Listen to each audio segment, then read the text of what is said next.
Hoy, a través de una resolución ministerial, se ha creado un grupo de trabajo de carácter temporal con el objetivo de elaborar un proyecto de ley de soberanía nacional. Podría servir para quitarle peso jurídico a la Corte Interamericana de Derechos Humanos y, por el contrario, darle más peso al fuero interno. Para nadie es secreto que el gobierno ha criticado en múltiples oportunidades al Ministerio Público, al Poder Judicial, y ha desacatado también en los últimos meses anuncios, sugerencias, recomendaciones que ha hecho la Corte Interamericana de Derechos Humanos. Y en esa misma lógica también muchos congresistas apuntan a estas mismas críticas. Estamos a menos de un año que todas estas autoridades se vayan y el gobierno parecería estar preparando su salida, una salida tranquila, una salida ordenada, porque algunas de sus investigaciones que tiene la presidenta, ministros y compañía podrían eventualmente llegar al fuero internacional. Pero no es la primera vez que el país pasa por una situación como esta. Ya Alberto Fujimori, a finales de los 90, planteó algo parecido y ustedes lo deben recordar. Él impulsó un proceso para que Perú dejara de reconocer la competencia de la Corte Interamericana de Derechos Humanos, que afortunadamente no prosperó y el país ha podido seguir en ese conducto. Y las víctimas que han considerado que no han encontrado justicia en el país han podido recurrir al fuero internacional. Volviendo al año 2025, llega el señor Juan José Santibáñez al Ministerio de Justicia y lo hace en un momento clave además, porque llega como una especie de fuerza de choque frente a actores o a instituciones que más adelante podrían complicarle el futuro a él, a la presidenta y a otros que hoy están siendo investigados. El gobierno, es verdad, está contra el tiempo porque le queda menos de un año, pero algo puede hacer. Ojo, el señor Santibáñez ha hablado de reformar el sistema de justicia, que ese es su principal objetivo. Ministerio Público, Poder Judicial, es como nos aseguramos dentro y fuera del país, ¿no? Para estar un poco más tranquilos. Esa parecería ser la estrategia, pero hay que ir conociendo y qué pasos va dando el gobierno y, ojo, el Congreso también en ese sentido. Lo que sí tiene muy claro el gobierno es que la gente, los ciudadanos, estamos preocupados por el incremento de la criminalidad. Y es verdad que el gobierno ha puesto sobre la mesa también en varias oportunidades la pena de muerte. ¿Y por qué no se puede aplicar una medida tan dura para los delincuentes que extorsionan, que matan, que abusan? Porque somos parte de un sistema que no nos los permite. Qué conveniente que se esté planteando también esta propuesta y que se busque también lograr consensos de la ciudadanía en ese sentido. Por eso hemos salido a las calles a preguntarle a la gente qué piensan y si creen conveniente que el país deba retirarse del sistema interamericano de derechos humanos, y esto fue lo que nos dijeron. Siempre he estado de acuerdo en eso, hasta hace una semana. Ahora uno lo puede pensar, ¿no? Porque por el tema que justamente la coyuntura política ha pasado, ¿no?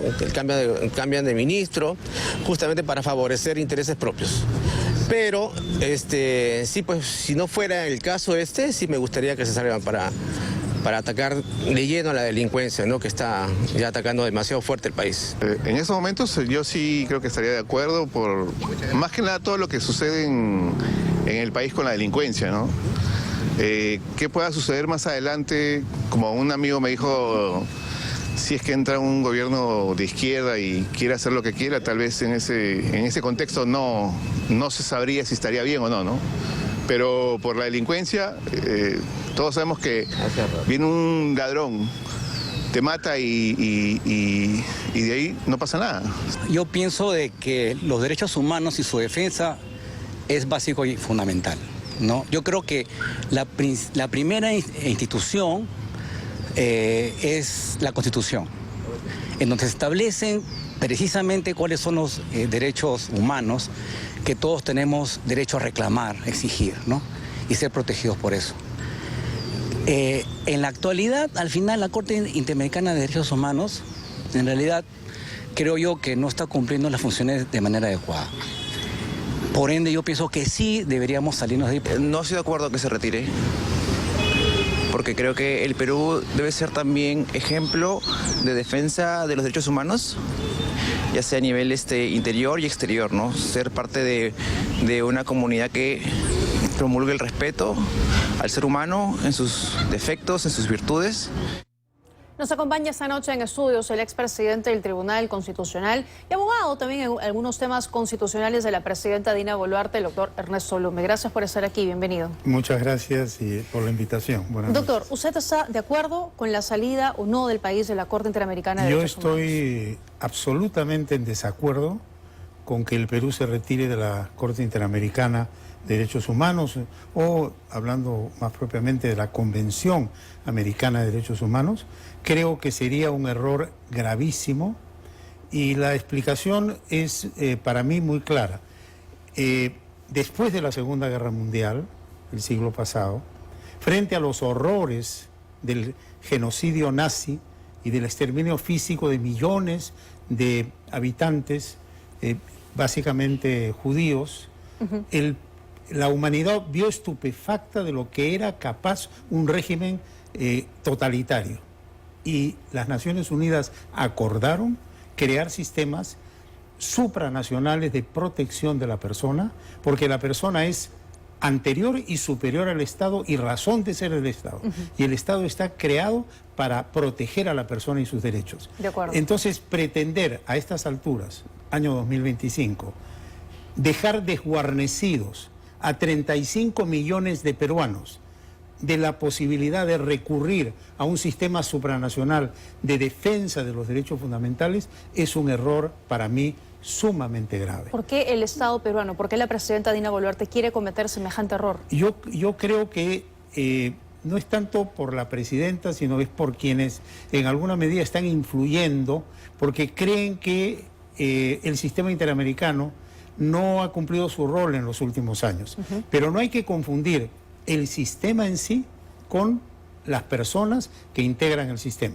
Es cierto que el sistema ha cometido algunos errores, pero eso no habilita a descalificar el sistema. Porque ha habido una enorme cantidad de peruanos que en los años que somos parte de este sistema han acudido a la Corte para buscar justicia, porque no la encontraron aquí, y les han dado la razón. Sí, así es. Y es más, mire, desde el punto de vista constitucional, ese retiro no es posible. ¿Y por qué no es posible?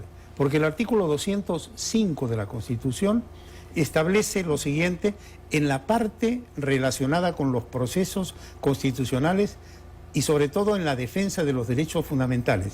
Si el justiciable, es decir, la persona afectada, no obtiene justicia en la jurisdicción nacional, puede recurrir a la jurisdicción supranacional. De acuerdo. Y la propia Constitución señala que los derechos fundamentales no solamente son los que están en la Constitución, sino los que están en los tratados de derechos humanos, en los tratados internacionales. Pero el gobierno puede denunciar a esos tratados, al Pacto de San José, el Congreso por su parte puede modificar la Constitución y el camino se va allanando. Podría allanarse ese camino, pero sería ir contra la historia.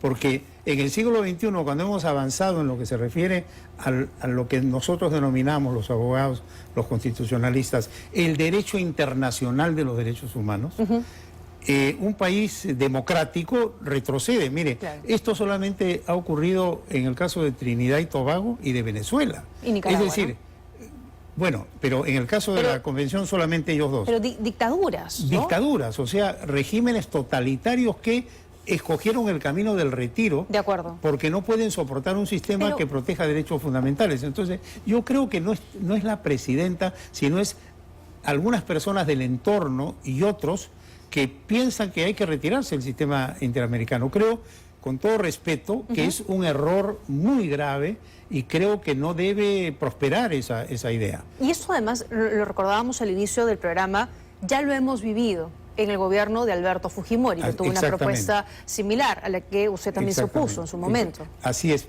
pero además es ir contra la historia, es decir, una conquista de la humanidad en la protección de los derechos fundamentales, y siendo nosotros un país que tiene una constitución humanista.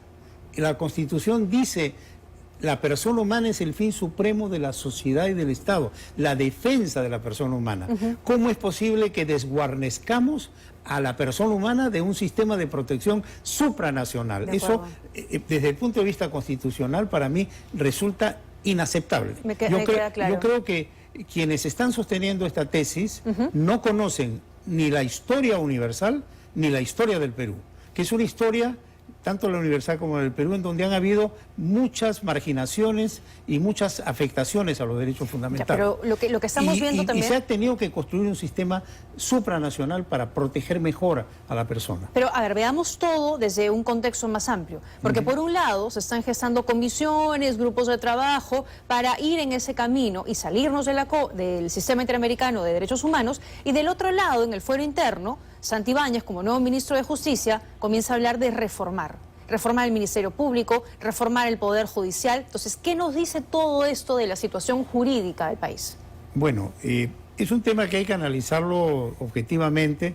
Yo creo que hay que separar el tema de la Corte Interamericana, porque ese es un tema que lamentablemente ha tenido una serie de problemas por los propios errores de la gente que está dentro de la Corte Interamericana y de la Comisión Interamericana, porque son personas ideologizadas que muchas veces han tenido lo que yo podría denominar un proactivismo en la protección de los derechos fundamentales. Por ejemplo, se ha creado esto del procedimiento de supervisión de cumplimiento de sentencias, que no esté en la misma convención sino en un reglamento, y que ha habilitado, entre comillas, a la Corte a meterse en temas ya internos de los países. Doctor Blume, Sí. la presidenta no lo escucha, no ha escuchado de usted este análisis y las consecuencias que traería para el país y para los ciudadanos salirnos de esto. Bueno, lo que ocurre es que yo estoy apoyando a la presidenta conjuntamente con el doctor Domingo García Belaúnde en un tema muy puntual. Yo lo sé, que es el tema de tiene la habeas cercanía corpus con la presidenta, bueno, ¿no? En alguna ocasión he hablado brevemente sobre el tema y le he dicho mi inquietud, ¿no? Háganle entender, ¿no? Este problema y de todo lo que usted nos está exponiendo ahora mismo y las consecuencias que eso traería. Bueno, porque ¿sabe qué, doctor Blume? Lo que aquí parece es que se está configurando un escenario para que tanto ella y como todos los allegados, ministros, su hermano, congresistas y todos los que están siendo investigados ahora, que pronto van a dejar de ser autoridades, puedan tener una salida mucho más tranquila. Reformemos aquí adentro y salgámonos de afuera. O sea, que no, bueno, que tengamos todo el camino listo. Mire, habría que ver qué hay detrás de todo esto, pero yo a veces... Y aquí por eso apelo también a su un poco análisis. de mi rol de estrictamente jurídico, y yo observo que hay un gran derrotado en los últimos tiempos en lo que se refiere a las ideas políticas y a los movimientos políticos, que es el socialismo del siglo XXI. Ha perdido a Argentina, está perdiendo a Bolivia, ha perdido al Perú, ha perdido a Ecuador, solamente le queda Chile, que probablemente abandone posiciones de izquierda, le queda Colombia, Bueno, pero le son queda tendencias. Venezuela y le queda México. Giran hacia la derecha un tiempo, giran hacia la izquierda Está otro bien. tiempo. Entonces hay desesperación en los sectores ultras, en los caviares, los denominados caviares, por desestabilizar al gobierno. Fíjese que la desesperación ha sido tanta que hay 7 pedidos de vacancia, de los cuales 6 ya se rechazaron. Ya. Y ahora ya se habla del derrocamiento. Entonces, pero todo entonces eso... el gobierno tiene que ser lo suficientemente lúcido para darse cuenta que muchas cosas que se promueven, que se impulsan, están dentro de una estrategia que viene de mucho más, que pretende desestabilizar al gobierno, crear el caos, el enfrentamiento. Y todo eso, ¿no? doctor ¿Y todo Blume, eso por qué? Para recuperar el poder. lo que usted quiera. Al final la gente va a decidir por quién va a votar. Exacto. Pero todo eso justifica una salida del sistema interamericano de derechos humanos. De ninguna manera. Porque, a ver, hay un punto que Por es eso, importante. mire, yo quisiera dejar esto absolutamente claro. Yo considero que es un error garrafal, y De lo acuerdo. enfatizo, garrafal, pretender retirarse del sistema interamericano Pero de usted ha derechos humanos. escuchado, por Y la ejemplo- razón es muy sencilla. Se va a dejar desguarnecidos de una protección a sus derechos humanos a 35 millones de peruanos. De acuerdo. Eso, pues, no, yo Pero creo usted que no ha escuchado admite a la gente refutación. al inicio del programa, a la gente que hemos entrevistado hoy en las calles. ¿Y qué decía la gente? Bueno, yo estaría de acuerdo si es que esto va a servir para reducir la criminalidad. Y el mismo gobierno ha puesto ese tema sobre la mesa varias veces cuando ha dicho, Bueno. podríamos aplicar medidas más severas, pena de muerte, por ejemplo, pero caramba, no podemos. Bueno, pero eso son, lógicamente que las personas son influenciadas por los comentarios que salen en los medios. Del propio etcétera. gobierno. Ha Pero, sido el propio gobierno el que ha puesto ese tema. pero quienes están en la dirección del país tienen que ser conscientes que ese camino es totalmente equivocado, porque sería involucionar en un proceso histórico de conquista yo lo de entiendo derechos clarísimo, porque ¿qué fundamentales. hace el gobierno? Y lo dice muchas veces. la fiscalía no sirve, el Poder Judicial tampoco, porque liberan a todos los delincuentes que la policía captura. Entonces tenemos que ir a mecanismos mucho más severos, mucho más fuertes. Tenemos que ir a mecanismos de cambiar, hacer una reforma en el Poder Judicial y en el Ministerio Público. O sea, con esa parte se está de acuerdo. Mire, sobre todo, aquí el tema, más allá del aspecto normativo de las reformas, es el tema de las personas. Las instituciones funcionan cuando usted coloca a personas que den la talla. Y lamentablemente, lo digo con gran pena, en muchos casos, en los altos cargos no tenemos personas que dan la talla, salvo excepciones. Entonces, eso lleva a las situaciones que estamos viendo. Por ejemplo, hemos visto lo que ha ocurrido últimamente en el Ministerio Público, una fiscal de la Nación que desacata un mandato de autoridad competente, que se enfrenta y se entornilla en un cargo. Bueno, y del otro lado, el gobierno también, ¿no? Bueno. Tiene un ministro que está investigado, presuntamente por ser cabecilla de una organización criminal, toda una batería política que sale a defender el hermano de la presidenta. Sí, el hermano es un ciudadano común y mire, corriente. yo he reclamado muchas veces dos cosas al gobierno. Un buen asesor de imagen, al cual se le debe hacer caso, porque no se puede tener muchos asesores, tiene que haber alguien que tenga la visión clara de las cosas y mecanismos de comunicación con los medios. Y creo que eso ha fallado. ¿A quién está escuchando la presidenta? No sabe. Espero que a sus asesores más cercanos, ¿no? Pero yo no... Pero si los asesores más cercanos le dan esa recomendación, caramba, mejor que no los escuche. Bueno, pero por lo menos hay otros que no opinamos así y ojalá nos escuche más a nosotros, ¿no? Muy bien. Gracias, doctor Gracias Rubén, a por usted. habernos acompañado esta noche. Más adelante vamos a estar conversando también con el ministro de Vivienda, Durich Wittenbury, para que nos explique la posición del gobierno respecto a ese punto, porque al parecer no hay consenso. Algunos ministros piensan que sí, otros piensan que no, ya nos dirá el que él piensa.